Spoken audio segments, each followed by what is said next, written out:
Petugas kepolisian bergulat dengan seorang terduga pelaku pencurian dengan kekerasan di Desa Balai Butar, Kabupaten Rejang Lebong, Bengkulu. Saat polisi melakukan penggerebekan, salah seorang terduga pelaku berusaha kabur dan melawan petugas.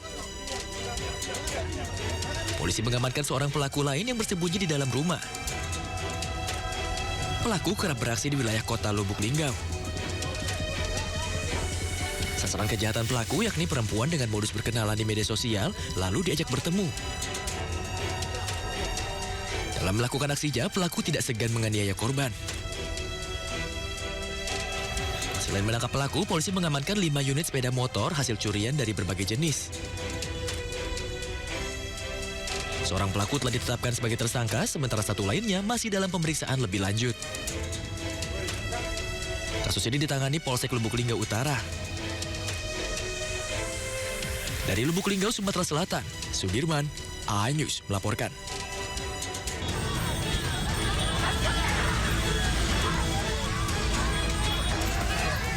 Kawanan geng motor bersenjata parang di Makassar, Sulawesi Selatan bertindak brutal dengan merusak sepeda motor warga di kawasan Mariso. Setelahnya sepeda motor diarak keliling kota hingga akhirnya ditemukan warga.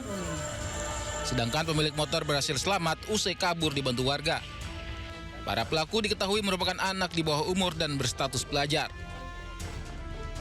Jadi kronologinya itu awalnya korban hendak masuk ke tempat rekreasi di Tanjung Bunga, namun dihadang oleh sekelompok geng motor dan membawa parang sehingga korban melarikan diri dan meninggalkan motornya sehingga terjadi pengerusakan. Jadi untuk penyelidikan sementara diduga pelakunya ini sudah kita ketahui dan sementara dilakukan penyelidikan. Polisi menerima laporan warga kini mengejar para pelaku yang identitasnya telah diketahui. Dari Makassar, Sulawesi Selatan, Syahrul Adiaksa, iNews melaporkan. Kita informasi hari ini, pemirsa, eksekusi 2 unit bangunan ruko di kawasan Pasar Bandar Buat, Kota Padang, Sumatera Barat berlangsung ricuh. Ya, pihak tergugat menolak eksekusi dan menganggap bangunan tersebut berdiri di atas tanah wilayah milik mereka. Kami kan sudah tak ada apa-apa, tugas apa-apa yang dilakukan, yang kami disentuh.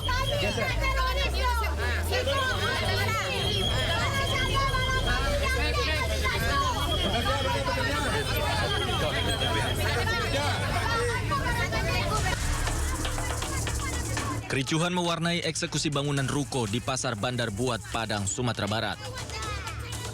Ada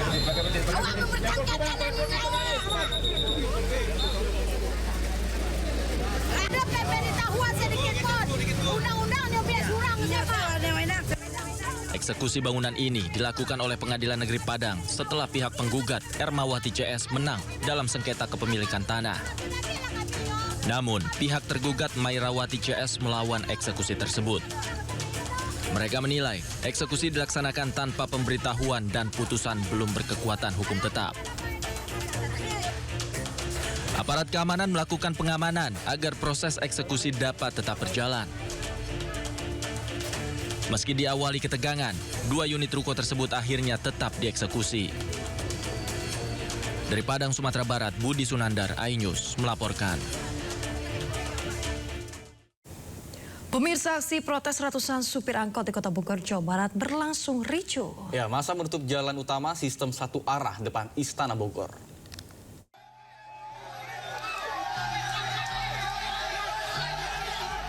Keributan pecah saat masa sopir angkot memblokir paksa jalur depan Istana Presiden di Kota Bogor, Jawa Barat.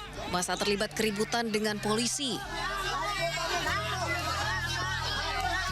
Kericuhan terjadi akibat massa menolak jalan yang ditutup dibuka oleh petugas. Beruntung emosi massa terkendali setelah pasukan Dalmas membuka satu lajur lantaran arus lalu lintas sempat lumpuh. Sopir angkot sekota Bogor menggeruduk halaman Balai Kota untuk menolak kebijakan program Wali Kota terkait penghapusan angkot tua berusia 20 tahun yang saat ini tidak boleh beroperasi di Kota Bogor. Dalam rangka penghapusan angkot terus makin banyak, kalau dihapus itu angkot makin banyak pengangguran gitu. Jadi keluarga kita kasihan yang di rumah gitu, biaya sekolah, semua segala macem lah. Kalau dihapus, supir mau makan apa kan, begitu. Tentang batas usia teknis 20 tahun, mereka minta kelonggaran, ada penambahan kembali. Tadi saya sudah sampaikan bahwa perda ini bukan timbul hari ini. Perda ini sudah sejak ada di beberapa tahun yang lalu dan harus sama-sama kita patuhi. Perwakilan massa akhirnya diundang mediasi ke kantor Balai Kota. Hasilnya, Pemkot akan menunda program penghapusan angkot sampai perwali selesai dan razia angkot juga akan dihentikan sementara. Dari Bogor, Jawa Barat, Andi Firmansyah, iNews melaporkan. Pemirsa, viral bus tim Persida Sidoarjo dilempari batu oleh oknum supporter Jember, Jawa Timur. Atas kejadian tersebut, manajemen dan panitia pelaksana Persid Jember menyampaikan permohonan maaf.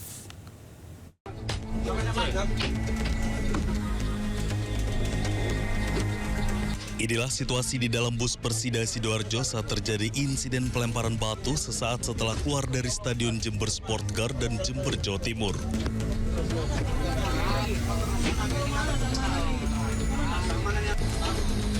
Para penumpang di dalam panik dan berlindung menjauhi jendela bus untuk menghindari lemparan batu. Kondisi bus pemain Persida ini. Kondisi bus. Pihak yayasan, manajemen, dan Panpel Persid Jember menyatakan penyesalan atas insiden pelemparan batu klub Persida Sidoarjo. Meski terjadi di luar area stadion, mereka menegaskan komitmen untuk melakukan evaluasi menyeluruh agar kejadian serupa tidak terulang. Baik, kami atas nama yayasan, manajemen, dan Panpel meminta mohon maaf yang sebesar-besarnya bahwa insiden yang terjadi pelemparan bus klub Persida Sidoarjo itu terjadi di luar stadion. Pihak manajemen juga mengimbau supporter untuk menjunjung tinggi sportivitas. Supporter minta mendukung tim dengan cara yang positif dan bermartabat demi menjaga nama baik klub dan daerah. Dari Jember, Bambang Sugiarto, iNews melaporkan. Sebuah pohon besar tumbang dan menimpa dua sepeda motor yang melintas di Jalan Raya Subang, Purwakarta. Pohon tumbang akibat tidak kuat diterpa hujan dan juga angin kencang. Gusti Agung ya Robi, ya Rasulullah, tolong. Ya Allah, bisa kita hancur. Tiga orang luka akibat sebuah pohon tumbang dan menimpa dua sepeda motor yang tengah melintas. Orang mana? Alhamdulillah. Tiga korban yang mengalami luka langsung dibawa ke Puskesmas Sagala Herang. Satu korban dirujuk ke Rumah Sakit Hasan Sadikin, satu korban sudah pulang dan satu korban lagi masih mendapatkan perawatan di puskesmas. Peristiwa ini terjadi pada Kamis petang saat hujan deras disertai angin kencang terjadi di wilayah Subang, Jawa Barat. Pohon tumbang pun menutup akses jalan Subang, Purwakarta. Petugas gabungan langsung turun ke lokasi untuk membersihkan pohon tumbang agar arus lalu lintas kembali lancar. Dari Subang, Jawa Barat, Yudi Heriawan Juanda, iNews melaporkan. Pemirsa, hujan yang melanda Jakarta sejak Kamis pagi hingga sore membuat sejumlah permukiman warga terendam banjir. Ya, ketinggian banjir bahkan bervariasi dari 1 hingga 1,5 meter.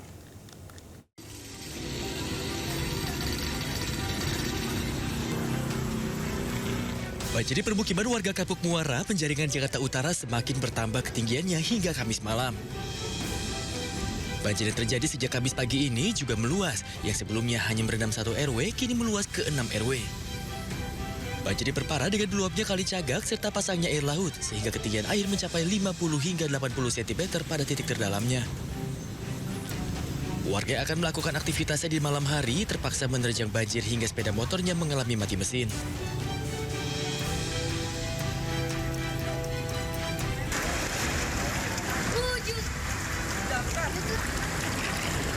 Meluapnya aliran Kali Sunter membuat puluhan permukiman warga dan akses jalan di kawasan Cipinang Melayu, Jakarta Timur direndam banjir. Kali Sunter meluap akibat hujan deras yang melanda wilayah Jakarta pada Kamis pagi hingga malam. Sejumlah warga yang hendak pulang ke rumah usai bekerja terpaksa harus berjalan kaki dan meninggalkan kendaraannya di tempat yang lebih tinggi. Hingga saat ini warga belum mengungsi, namun apabila ketinggian air melebihi 150 cm, warga akan diarahkan untuk mengungsikan diri ke tempat pengungsian di Universitas Borobudur.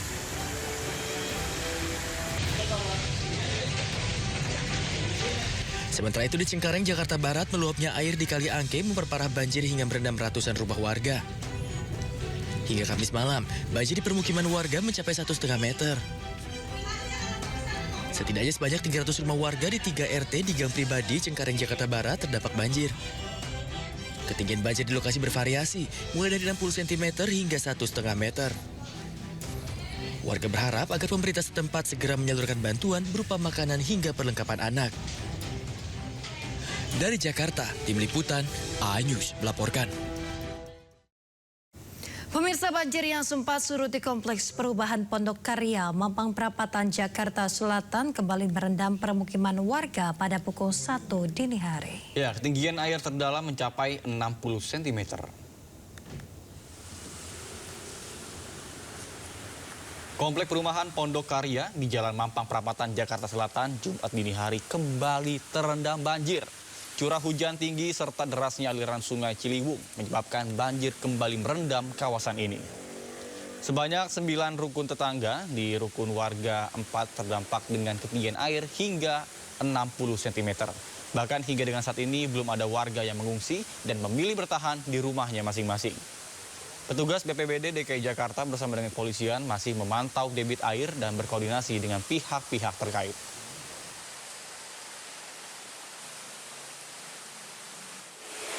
Telah terjadi banjir kembali yang mulai sekitar pukul 01 tadi ada hujan deras, awal masuk air 30 cm.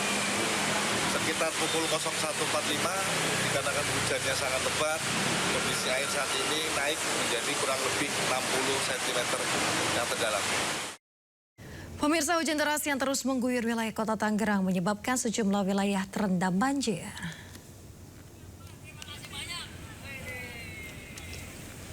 Salah satunya adalah di perumahan Garden City, Priuk, Kota Tangerang yang digenangi banjir dengan ketinggian mencapai 1 meter. Akibatnya warga harus mengungsi meninggalkan tempat tinggal mereka. Petugas gabungan dari BPBD dan polisi terus mengevakuasi warga yang terdampak, diantaranya ke Gor Priuk. Meski demikian, sejumlah warga masih memilih untuk bertahan di tempat tinggal mereka. Selain itu, petugas juga mengevakuasi pekerja yang terjebak banjir di tempat mereka bekerja. Banjir juga memutus akses jalan yang menghubungkan Kota Tangerang dengan Kabupaten Tangerang. Diketahui banjir terjadi akibat debit air yang tidak dapat lagi ditampung Kali Sabi dan Kali Angke hingga meluap ke pemukiman warga. Bagi yang sudah mengungsi itu ke Gor di Kecamatan Priuk, dan tadi tercatat hampir 40 lebih jiwa yang sudah ada di Gor Priuk, dan beberapa sedang dihimbau jika memang air masih terus naik, tapi juga masih ada yang bertahan untuk rumah-rumah yang memiliki lantai 2 dan lain sebagainya. Kita terus jaga kesehatannya, termasuk dengan logistik dan perlengkapan yang dibutuhkan, terutama untuk balita. Kita terus koordinasikan dengan dinas terkait dengan bukaan pintu air dan lain sebagainya, termasuk dengan kondisi pompa, termasuk dengan rehabilitasi turap apabila itu diperlukan. Ini sinergitas antara pemerintah kota berikut dengan provinsi. Jadi kita harapkan permasalahan-permasalahan ini bisa kita selesaikan dengan duduk bersama, sehingga kondisi bencana seperti ini, permasalahan seperti ini bisa segera terselesaikan dan bisa memberikan rasa nyaman dan aman kepada warga. Pemirsa, sebanyak 200 rumah di perumahan Pondok Maharta, Pondok Aren, Tangerang Selatan, Banten terendam banjir hingga setinggi 40 cm. Petugas dari BPBD pun hingga kini terus mengevakuasi warga ke tempat yang lebih tinggi.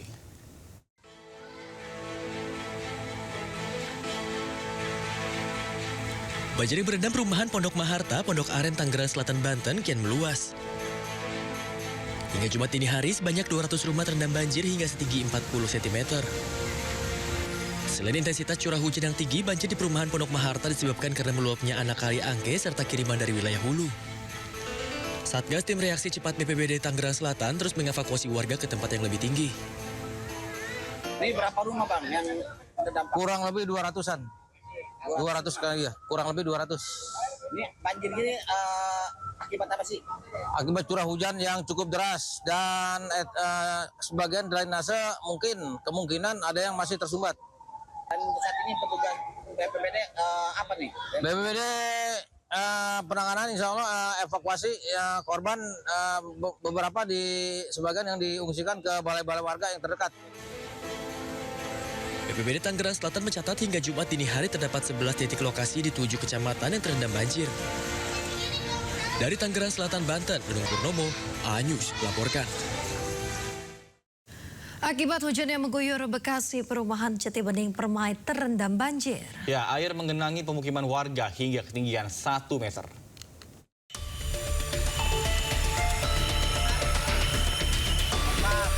Hujan deras sejak Kamis pagi hingga malam hari membuat perumahan Jatibening Permai Pondok Gede Kota Bekasi, Jawa Barat terendam banjir pada Kamis malam. Air menggenang permukiman warga hingga ketinggian mencapai 1 meter. Selain hujan deras, banjir juga disebabkan drainase yang buruk serta menyempitnya saluran air di bawah tol Jakarta Cikampek. Selain permukiman, banjir juga merendam jalan raya hingga ketinggian 30 cm.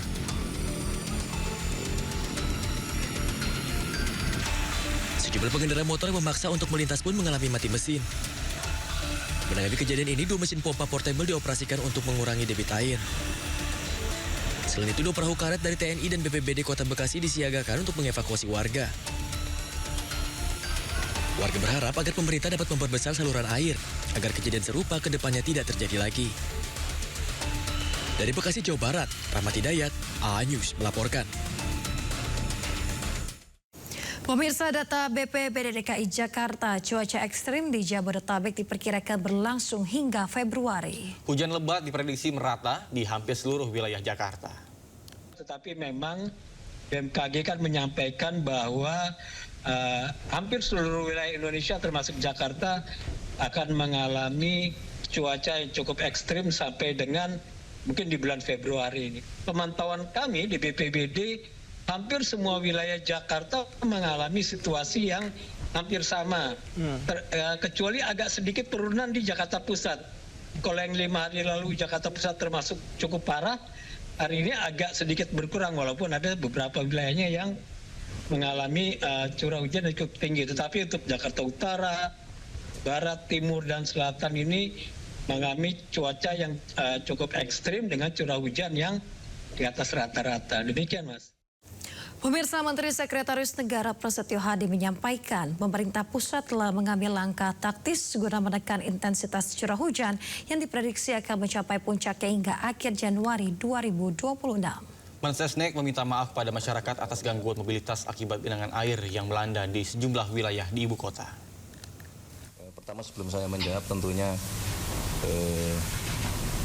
kami menyampaikan rasa prihatin bahwa dalam 2 hari ini, terutama hari ini, curah hujan cukup tinggi sehingga menyebabkan terjadi genangan air di beberapa ruas di jalan-jalan di ibu kota.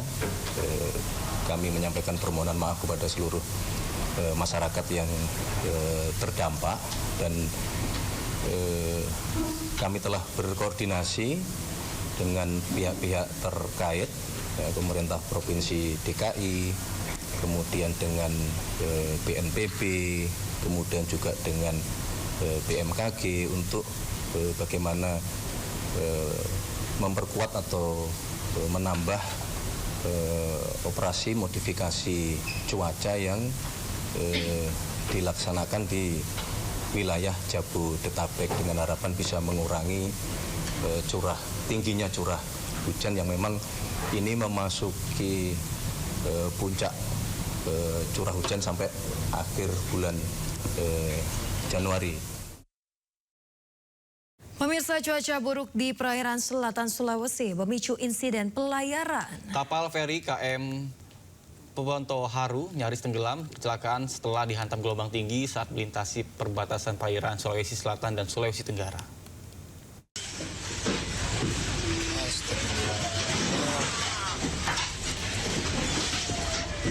Video amatir penumpang menunjukkan saat kapal feri KMP Bonto Haru terombang-ambing di tengah laut. Ombak tinggi dan angin kencang membuat kapal oleng. Sejumlah kendaraan di atas kapal saling berbenturan. Beberapa truk mengalami kerusakan. Muatan barang di dalam truk terlempar dan berjatuhan ke lantai kapal. Meski sempat menghadapi cuaca buruk, kapal feri itu akhirnya tiba dengan selamat di pelabuhan Sikeli.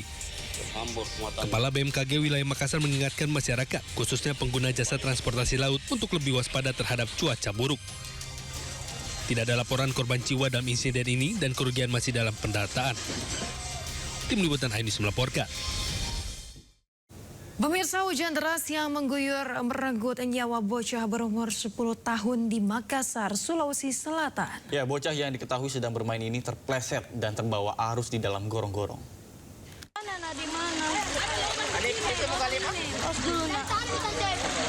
Suasana panik terlihat saat seorang anak meminta tolong setelah temannya terjatuh dan terseret arus air ke dalam saluran drainase tertutup yang sempit di Kelurahan Berua, Makassar, Sulawesi Selatan. Tugas BPBD bersama Damkar Kota Makassar yang tiba di lokasi pun langsung berupaya membuka penutup saluran air menggunakan linggis dan peralatan sederhana. Proses evakuasi pun berlangsung dramatis karena petugas harus melakukan penyisiran di dalam gorong-gorong yang sempit dengan arus air yang masih mengalir.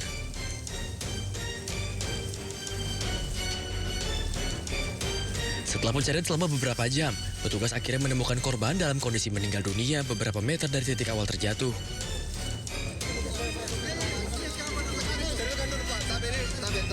Sebelumnya korban yang bernama Jais, berusia 10 tahun, dilaporkan sedang bermain di sekitar gorong-gorong bersama temannya sambil menunggu orang tuanya pulang.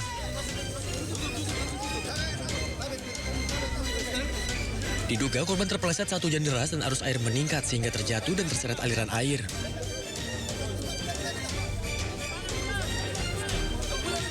Peristiwa ini menjadi peringatan bagi para orang tua agar lebih waspada dan meningkatkan pengawasan terhadap anak-anaknya, terutama saat hujan deras karena saluran air beresiko membahayakan keselamatan.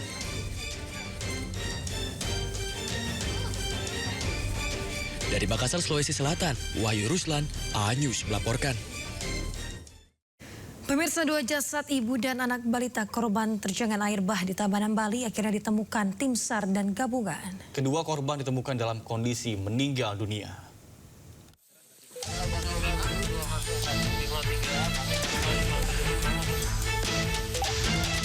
Tim SAR gabungan akhirnya menemukan jasad Yuliana da Costa Makum, korban air bah di Banjar Kuwum, Ancak, Marga Tabanan.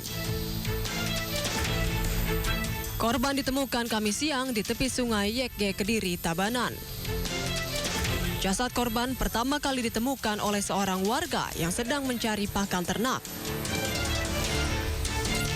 Saat ditemukan, kondisi korban tertelungkup sejauh hampir 7 km dari lokasi kejadian.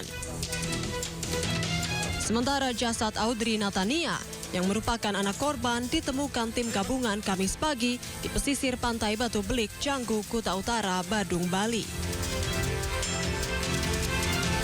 Dipastikan sudah melihat dari ciri-ciri dari korban tersebut dan sudah bisa memastikan bahwa yang korban yang kedua yang kita cari adalah itu benar dengan korban yang terseret arus sungai yang kemarin.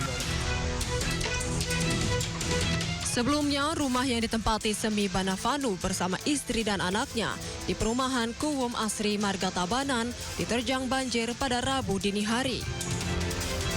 Sang kepala keluarga ditemukan dalam kondisi luka parah, sementara istri dan anak balitanya hanyut terseret arus. Dari Denpasar, Indira Ari, iNews melaporkan.